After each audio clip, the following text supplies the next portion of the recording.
All right, Alexander, let's do an update as to what is going on in Ukraine. And we can start with the situation on the front lines, and then maybe we can shift to talk about shift over and talk about what is happening in Kiev. A lot of palace intrigue going on in Kiev around Budanov and Zaluzhny, and even Klitschko is getting in on some of the war of words that is shaping up in Kiev. A power struggle seems to be forming in Kiev. So we'll start with the front lines, and then we'll talk about everything else that is going on.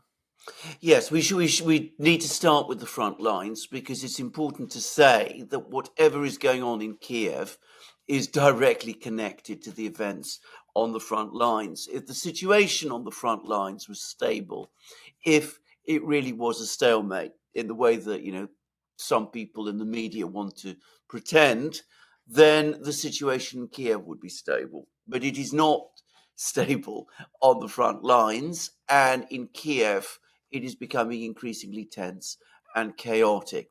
Now, what has happened is that the Russians are pushing hard everywhere along the front lines. We've discussed this in previous programs, but over the last 2-3 days, things are starting to happen at an ever accelerating rate on the front lines.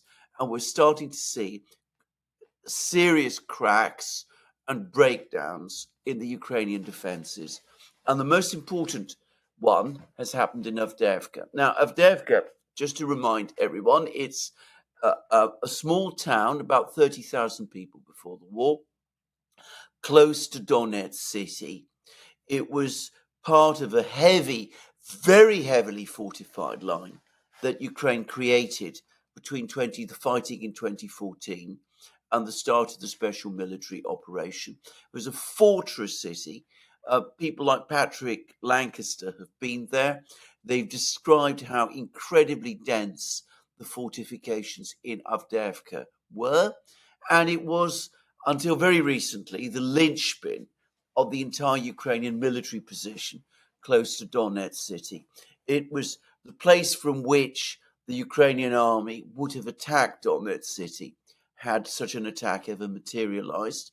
And it's also absolutely key to Ukrainian defenses in southern and central Donbass. So it's a very important place and heavily fortified, and the Russians began a major attack upon it in October.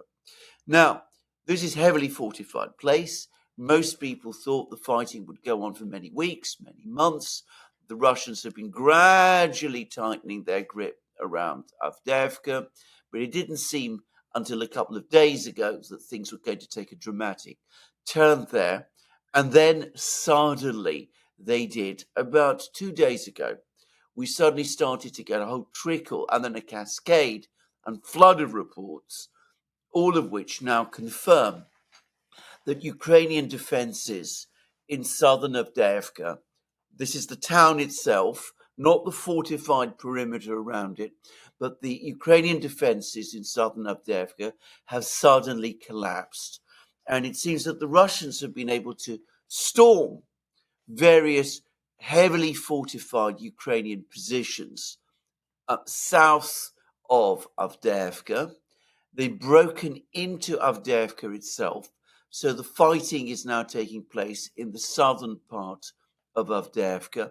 Around a quarter to a third of the town might now have been occupied by the Russians. I mean, it's difficult to give an exact percentage because different mappers give different readings.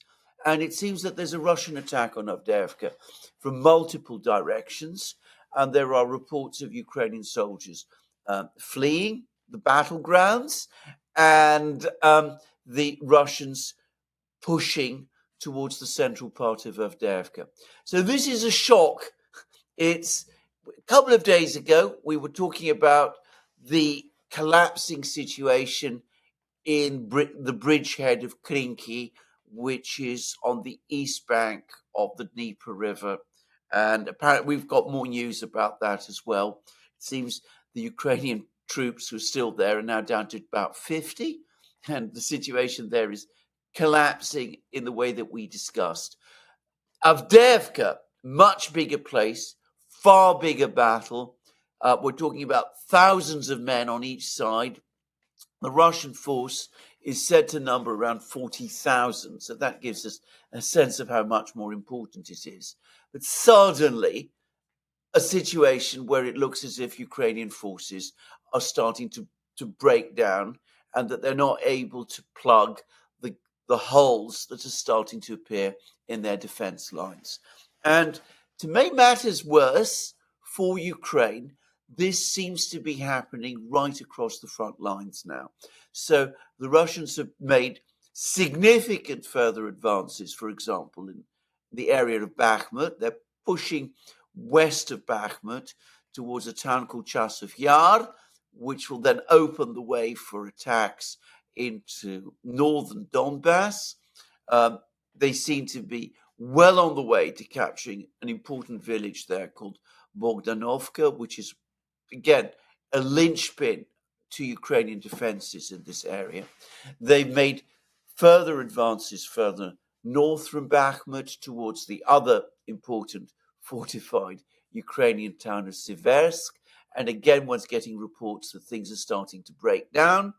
And the front lines around Kupiansk at the very north are also becoming activated. The Russians have captured another important strategic village in this area. Again, over the last 36 hours, they seem to be pushing west towards the Oskol River. They look like they're preparing to sort of move on to the Oskol River, cutting off Ukrainian communications to Kupiansk and perhaps isolating that place as well. And the other thing that's happening is that we've discussed in previous programs how the Ukrainian air defense system seems to be breaking down. And we're now seeing Russian aircraft flying right above Ukrainian defense positions. So Avdiivka itself, Ukrainian air defenses in Avdiivka, are being heavily bombed by the Russian Air Force with Russian ground attack fighters now flying directly above Avdiivka. Obviously, they're no longer worried about Ukrainian air defense missiles there. And in Kupiansk, we're also seeing the Russian Air Force very active, not just jet aircraft, but helicopter gunships, also very active in ways we haven't seen the Russians using in an offensive way before, actually, to my recollection, at any point in this war since the very beginning. The Russian Air Force was quite active in February and March of 2022, but then it played a secondary role afterwards. Now it's back and it's hitting the Ukrainians very hard. So suddenly we see a weakening of Ukrainian front lines. And by the way, more reports of very heavy Ukrainian losses as the Russians are pushing so hard. And Media Zona, this NGO that carries out these investigations of Russian losses, continues to show Russian losses as relatively low. So, a sudden shift in the situation on the front lines. Yeah, I think we said in videos we've done in the past, many videos that we've done in the past, that Avdiivka would be the beginning of the end. The loss of Avdiivka would signal the beginning of the end. And perhaps the firing of Zaluzhny. I think we've said this as well in videos that we've made in the past, that this dispute between Zelensky and Zaluzhny and a possible firing of Zaluzhny would also signal the beginning of the end of the Zelensky regime and perhaps even Project Ukraine. But there are rumors that this is about to happen and that this may have already happened. But these are just rumors. So, just understand that they're strong rumors, but that's all that they are at this moment in time. And the man that many believe is being set up to take over command of the entire Ukraine military is none other than Budanov. So the Financial Times, they had a fluff piece on Budanov, introducing the world to the spy chief, who the CIA absolutely loves. It seems. I mean, they work very closely with Budanov. It seems. So, what to make of this Financial Times article and Budanov taking over the military? Can I say, I think they're more than rumours. I would call them reports. There is clearly an intense power struggle going on. And you see all the signs. I mean, the mayor of Kiev, Klitschko, who, used to be a major figure in the Maidan movement, he's now coming out. He's making even more critical statements about Zelensky. He's saying Zelensky is essentially a dictator. So you can see that he's coming out and saying these things. He clearly doesn't like Zelensky, and he's clearly, I think, pushing back against whatever it is that Zelensky is doing. And Zelensky, for his part, he's just come back from an absolutely disastrous trip to Davos, by the way. We discussed in a previous program the debacle of his attempted meeting with the Chinese Prime Minister, Li Qian. But it seems that the whole delegation, the whole Ukrainian delegation in Davos, was an embarrassment. And again, as always happens now with Zelensky, when he actually meets people, he turns them off, even in Davos, where you'd expect the most, happy reception. So he goes back to Ukraine. He goes back to Kiev. He's starting to give some very weird interviews. He's given an interview in which he said, that without Western aid, Ukraine would only have lasted a few weeks, which is true. But then, of course, he continues to insist that Ukraine must go on fighting to the last man and must go on fighting even if Western aid is withdrawn. And then he's now just issued or signed off on a decree in which he is appearing to lay claim on behalf of Ukraine to something like, I think, a quarter of Western Russia. It's absolutely weird, grandiose things. Now, I think all of that, taken together with the Financial Times piece on Budanov, does essentially confirm that there is an awful lot of stress going on in Kiev, an awful lot going on there. And we've had these reports, which are coming again from the Ukrainian parliament, that a decision has been made to sack Zelensky. In fact, not just a decision, that Zelensky has actually been sacked and that Budanov has actually been appointed to his place, and that the reason that this has happened is because of the collapse in Avdiivka. Now, I want to stress, I don't think it's happened yet. I think this thing is still being worked through. There's clearly a huge amount of infighting going on. Zelensky in the past appears to have resisted attempts to remove him. He's got support from people in the military. It might not be so easy for Zelensky simply to sack Zelensky and appoint Budanov to take over. But the fact that Budanov has been granted these huge interviews in the Financial Times, rumors that the Americans are also backing big reshuffles in Kiev, and the fact, which, as you correctly say, the CIA seems to love Budanov, suggests that the West is now siding with Zelensky and is supporting Budanov's appointment. So, what does this mean? Well, what it means, if it actually happens, and it hasn't happened yet, what it means is that Ukraine is now in the early stages of collapse. Because if you have a military crisis on your front lines, if you have your air defense has been pummeled into non-existence, and there are rumors again, by the way, this morning of a major Russian missile strike about to happen. Well, the very last person you want to put in charge of your armed forces is a man like Budanov, who has no command experience at all. He has never commanded a unit in battle. He's never, been a strategist. a tactician. He's not a member of the general staff. He's not any of these things. He does not have that kind of military background. He is a special forces soldier who has then participated in covert operations, some of them in Russia, many of them going on long before the current phase of the fighting began. But he has no command experience. He's absolutely not the person to take Zaluzhny's place. So why is he being appointed to this role?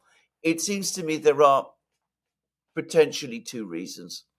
One reason, which I've discussed on my programs, is because clearly Zelensky and the political leaders in Kiev no longer trust the military. They no longer trust Zaluzhny. Well, that's obvious, but they don't trust the other generals. They're nervous about appointing another general, real general, in Zaluzhny's place. They want somebody they can completely rely upon, an ideological fanatic, if you like, because by all accounts, that's to a great extent what Budanov is. And an ideological fanatic who is not only loyal and reliable and determined to keep Project Ukraine going, but who also has, a kind of security agency behind him, the military intelligence, an agency that has shown itself willing to carry out all kinds of operations, murders, assassinations, that kind of thing within Russia itself. So somebody who can keep the military in check, spy on them, take action against them if they're a potential threat, that kind of thing. But there is perhaps something else, which is we've had a briefing by Jake Sullivan and Avril Haines, the Director of National Intelligence in Washington, saying that without US aid, Ukraine could collapse within weeks or months. And this is apparently based upon the dynamics of the battlefields, what's happening on the actual battlefronts, exactly what we talked about. In other words, the US government acknowledges that there is no actual stalemate going on. So it could be that they are coming round to an understanding that the conventional military part of the war is about to end and end in defeat. So it could be that they're now thinking, what do we do when that happens? We can't just give up on Project Ukraine. Well, we need somebody to try and organize or foment some kind of insurgency in Ukraine itself, Russian-occupied Ukraine. And the man to do that is Budanov. He's a specialist on covert operations. He's the man who carries out assassinations and bombings and that kind of thing. So that's why we put him in charge. We're no longer thinking about a conventional victory in the war. We're looking for someone to do it in that alternative kind of way. And if you think of it in those terms, then Budanov's appointment makes a kind of sense. Yeah, I received an email from a viewer who said the same exact thing that you said. If you look at it from the point of view where the conventional war is wrapping up, and the collective West, they understand that it's wrapping up, and they're going to shift to an insurgency, guerrilla, terror war operation, then Budanov is the guy you go to. And there was a New York Times article that came out, I want to say 2 months ago over the summer, which actually detailed how the CIA has been working with the intel agency, specifically the military intel agency, how it revamped the whole thing, restructured it, and Budanov has played a prominent role in that restructuring and that integration of the military intel services of Ukraine and the CIA, how they have now really forged a close relationship. So it does make sense if you look at it through the lens of conventional war done, Zaluzhny gone. now we have to start planning for some type of insurgency, guerrilla, terror war. That is going to. I imagine they hope this is going to last for many, many years. Exactly. And you see, this starts to make possibly, I mean, we're being a bit speculative, but I mean, possibly make some sense of Zelensky's latest statements, because, he's claiming these huge territories in Russia. He's saying, that, we wouldn't have been able to keep going without the West for more than a few weeks. That might be in a way of saying, that the actual conventional war is ending. Zelensky and his people leave Kiev, establish themselves maybe in Western Ukraine or even in the West. And Budanov, they continue to be recognized by the West as the legitimate government of Ukraine. And in the meantime, they have Budanov there. He's not a ground forces commander because he's not able to lead men in battle, and that's not what he does. So they keep him on, and they try and maintain his networks in Ukraine itself and in Russia, which is perhaps where Zelensky's decree, laying claim to all these Russian territories, comes in. So we start to see preparations for that kind of insurgency war, not just in Ukraine, but in, if you like, pre-2014 Western Russia as well. However, all the puff pieces, the puff piece in the Financial Times, Budanov interviewed in a darkened room. I mean, it's very weird, telling us about, his heroic achievements, the fact that he's got cult status amongst Ukrainians. That, by the way, is highly debatable, in my opinion. What the Financial Times didn't say, by the way, is that he is a terrible intelligence officer. He might be very skilled at covert operations, the smoke and cloak and dagger things, planting bombs, sending assassins, killing people, that kind of thing. But if you're talking about gathering and analyzing intelligence, Ukrainian military intelligence is, I'm going to say it straightforward, it's crap. I mean, it's absolutely awful. And you got an example of that in that Financial Times article. He's still going on about how Russia is about to run out of equipment and men and all that kind of thing. And he also goes on to say that Putin himself is ill. He suffers from cancer.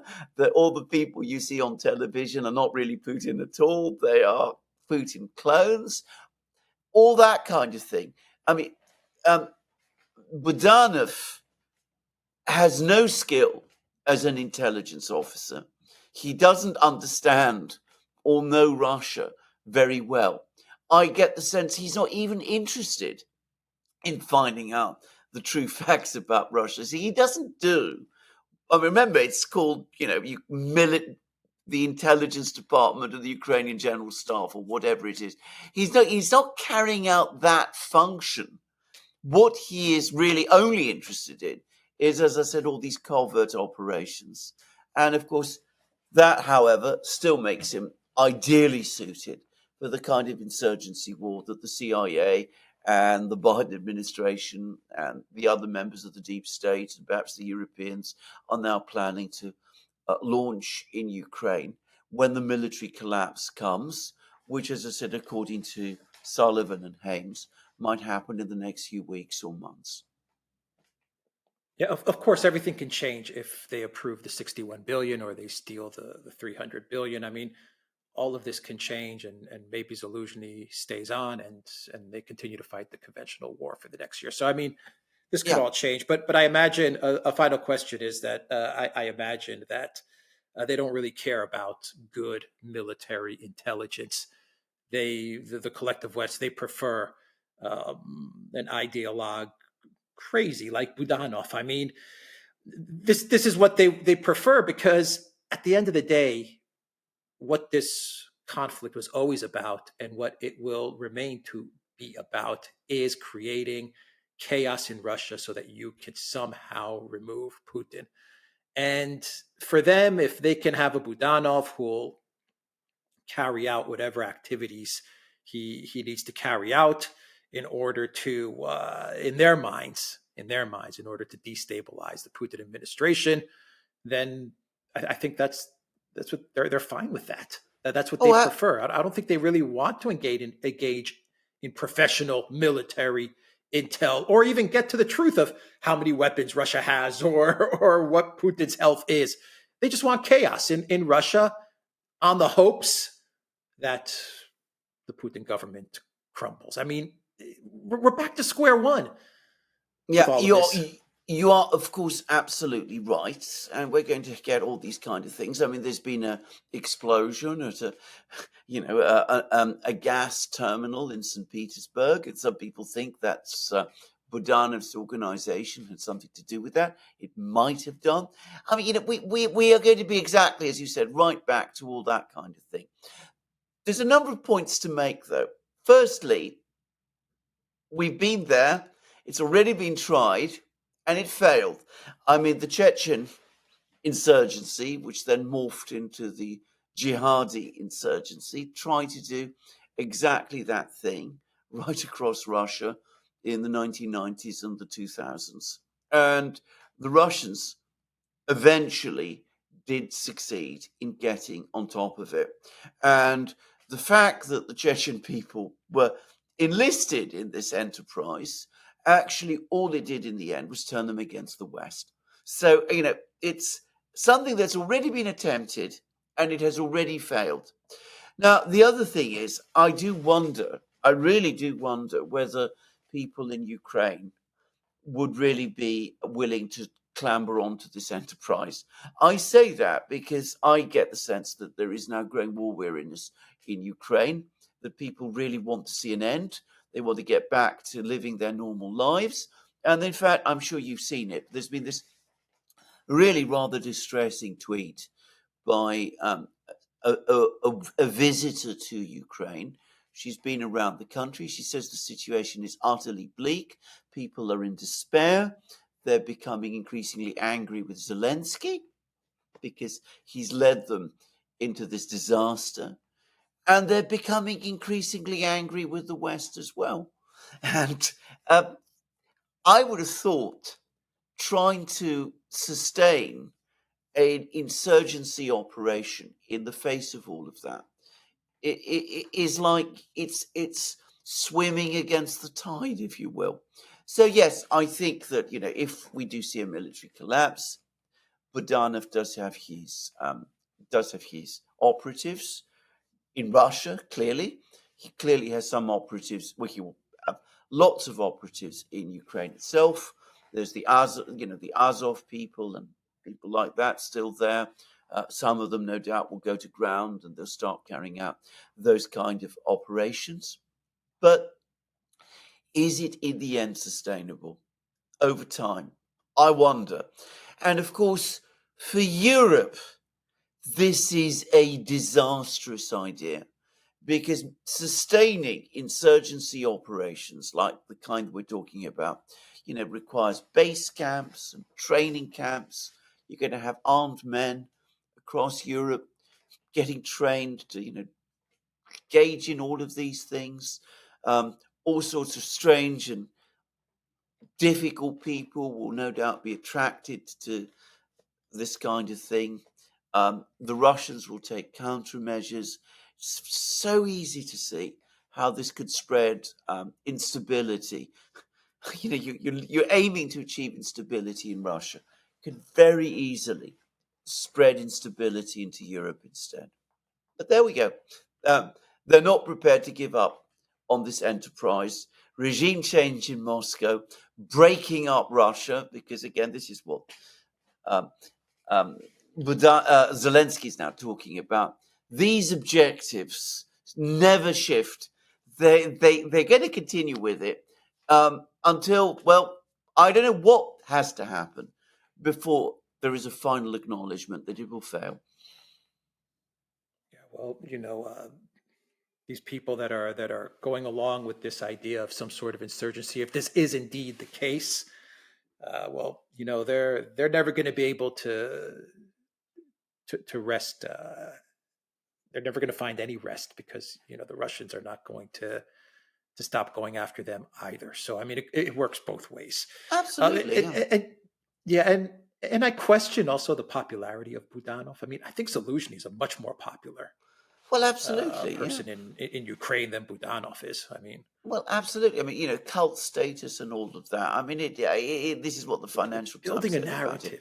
I mean, it is built. It's exactly what it is. It is building a narrative around him, which I really do question whether most Ukrainians or even many Ukrainians actually share.